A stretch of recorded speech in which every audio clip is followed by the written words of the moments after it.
অংগনবাদী কৰ্মী সহায়িকা আৰু ৰন্ধন কৰ্মীসকলে অতি সোনকালে কেন্দ্ৰীয় চৰকাৰৰ লগত দিল্লীত বৈঠকত বহিব। হয়, আপোনালোকে নিশ্চয়কৈ জানিব পাৰিছে অংগনবাদী কৰ্মী সহায়িকা আৰু ৰন্ধন কৰ্মীসকলে দিল্লীত কেন্দ্ৰীয় চৰকাৰৰ সৈতে বৈঠকত বহিব। আপোনালোকক সকলো সবিশেষ মই জনাই যাম। তাৰ আগতে আপোনালোকক মই জনাই দিব বিচাৰোঁ, আপোনালোকে এই মোৰ চেনেলৰ জৰিয়তে অসমৰ আশা অংগনবাদী কৰ্মী ৰান্ধনী আৰু লগতে দেশৰ আশা অংগনবাদী কৰ্মী ৰান্ধনীসকলৰ আপডেট আপোনালোকে পাই থাকিব। কোনটো ৰাজ্যত কেতিয়া কিমান দৰমহা বাঢ়িছে, কেনেধৰণৰ ধৰ্ণা কৰিছে, এই সকলোবোৰ আপডেট আপোনালোকে মোৰ চেনেলৰ জৰিয়তে সকলোবোৰ পাই থাকিব। এনেধৰণৰ আপডেটসমূহ আপোনালোকে পাই থাকিবৰ বাবে মোৰ চেনেলটো ছাবস্ক্ৰাইব কৰি ল'ব লাগিব আৰু লগতে ভিডিঅ'টো ভাল লাগিলে এটা লাইক আৰু শ্বেয়াৰ কৰি এটা কমেণ্ট কৰিব নাপাহৰিব। বলক তেতিয়াহ'লে মই আপোনালোকক জনাই দিওঁ কোনটো ৰাজ্যৰ অংগনবাদী কৰ্মী সহায়িকা আৰু ৰন্ধন কৰ্মীসকলে নিজৰ দাবী, দৰমহাৰ বৃদ্ধি, নিয়মীয়াকৰণ আৰু পেঞ্চন এই সকলোবোৰ বিষয় লৈ কেন্দ্ৰীয় চৰকাৰৰ লগত দিল্লীত বৈঠক হ'ব।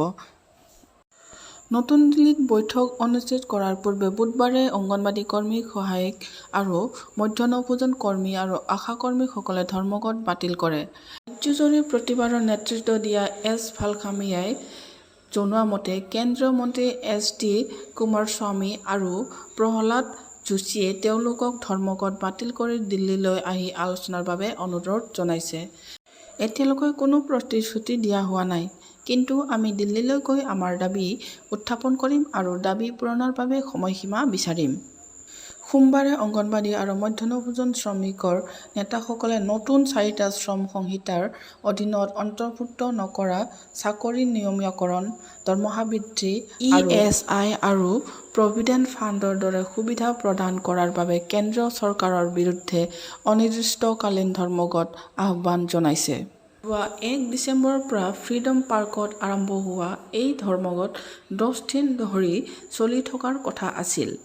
কেন্দ্ৰীয় চৰকাৰে 29খন শ্ৰম আইনক 4টা শ্ৰম সংহিতাত গোট খুৱাইছে, য'ত মজুৰি, ঔদ্যোগিকৰণ, সম্পৰ্ক, সামাজিক সুৰক্ষা, ব্যক্তিগত সুৰক্ষা আৰু স্বাস্থ্য OSH আৰু কৰ্ম পৰিস্থিতিত সামৰি লোৱা হৈছে। ৰাজ্যৰ অংগনবাদী কৰ্মী ইন্দিৰাবাই 45ৰ মাহিলী 12,000 দৰমহা পোৱা যায়। তেওঁ কয়, 2 দিন ধৰি সোমবাৰ আৰু মঙলবাৰ সমগ্ৰ ৰাজ্যতে অংগনবাদী সেৱা আৰু মধ্যাহ্ন ভোজন প্ৰভাৱিত হৈছে আৰু লগতে কয় যে আমি বিচাৰো কেন্দ্ৰীয় চৰকাৰে আমাক নিয়মীয়াকৰণ কৰক আৰু আমাৰ দাবীসমূহ পূৰণ কৰক।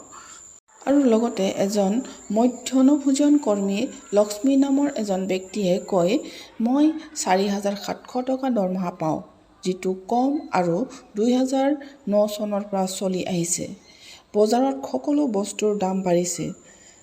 যোৱাৰ সময়ত আমি ইমান সামান্য দৰমহা 1948 চনত আৰু আমাক আঁচনিৰ শ্ৰমিকৰ পৰিৱৰ্তে চৰকাৰী কৰ্মচাৰী হিচাপে গণ্য কৰা।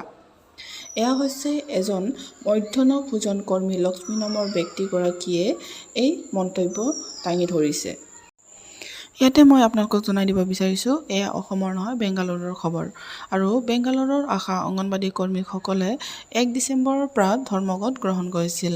তেওঁলোকৰ দাবীক লৈ তেওঁলোকে 1 ডিচেম্বৰৰ পৰা 2 দিন ধৰি ধৰ্মঘট গ্ৰহণ কৰি আছিল আৰু লগতে এতিয়া কেন্দ্ৰীয় চৰকাৰৰ পৰা 2 দিনৰ পিছত তেওঁলোকক বৈঠকৰ কাৰণে আমন্ত্ৰণ জনোৱা হৈছে। এতিয়া আপোনালোকক মই জনাব বিচাৰোঁ, ইতিমধ্যে বেংগালুৰুত অংগনবাদী কৰ্মীসকলৰ দৰমহা হৈছে 12,000 আৰু ৰন্ধন কৰ্মীৰ দৰমহা হৈছে 4,700 টকা।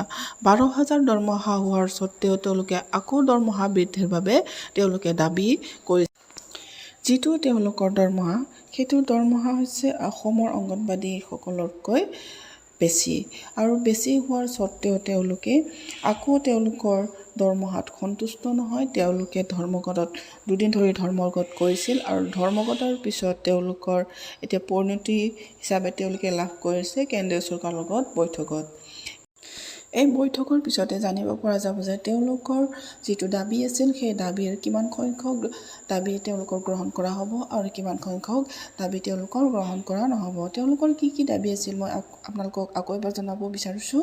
তেওঁলোকৰ দাবীটো হৈছে য'ত মজুৰি, ঔদ্যোগিক সম্পৰ্ক, সামাজিক সুৰক্ষা, ব্যক্তিগত সুৰক্ষা আৰু স্বাস্থ্য OHH আৰু কৰ্ম পৰিস্থিতি সামৰণি লোৱা। এইসমূহ হৈছে তেওঁলোকৰ দাবী। এই দাবীসমূহৰ ভিতৰত কিমান সংখ্যক তেওঁলোকৰ দাবী পূৰণ হ'ব, কিমান সংখ্যক দাবী পূৰণ নহ'ব, এই সকলোবোৰ বিষয় এতিয়া এই বৈঠকৰ পিছতে তেওঁলোকে এতিয়া জানিব পাৰিব। আৰু লগতে এই শ্ৰমিকসকলে কয় যে শ্ৰমিকসকলে কেন্দ্ৰীয় চৰকাৰক অংগনবাড়ী বিদ্যালয় স্বাস্থ্য কেন্দ্ৰসমূহত কৰ্মৰ সময় 4 ঘণ্টাৰ পৰা 6 ঘণ্টালৈ বৃদ্ধি কৰিবলৈ দাবী জনাইছে। লক্ষ্মীয়ে কয়, যদিও চৰকাৰে আনুষ্ঠানিকভাৱে উল্লেখ কৰিছে যে আমি দিনটোত 4 ঘণ্টা কাম কৰিব লাগে, তথাপিও আমি তাত 6 ঘণ্টাতকৈও অধিক কাম কৰিব লাগিব বুলি চৰকাৰে আনুষ্ঠানিকভাৱে নথিভুক্ত কৰাটো প্ৰয়োজন।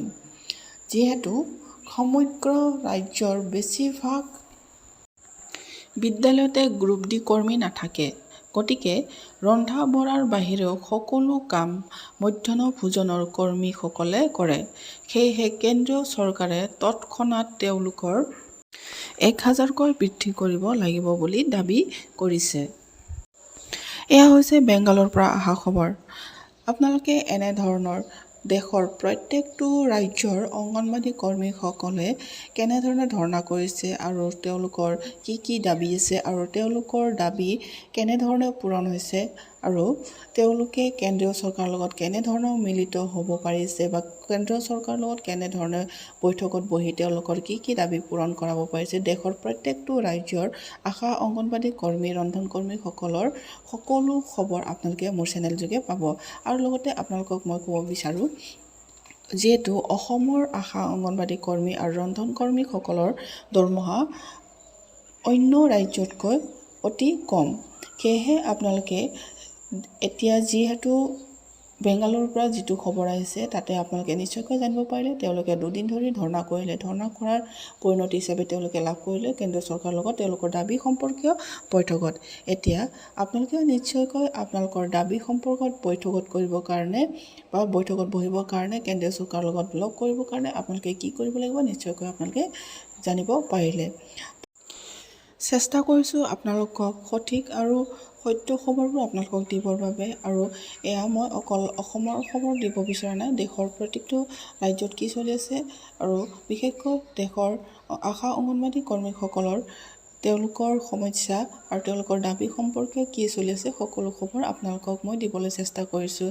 যদি আপোনালোকৰ যদি এই ভিডিঅ'টো ভাল লাগিছে এটা লাইক আৰু শ্বেয়াৰ কৰিব নাপাহৰিব, আৰু লগতে আৰু যদি ভিডিঅ'টো ভাল লাগিছে এটা কমেণ্ট কৰিব নাপাহৰিব। তেনেহ'লে আজিলৈ আপোনালোক সকলোকে মোৰ ফালৰ পৰা বহুত বহুত ধন্যবাদ।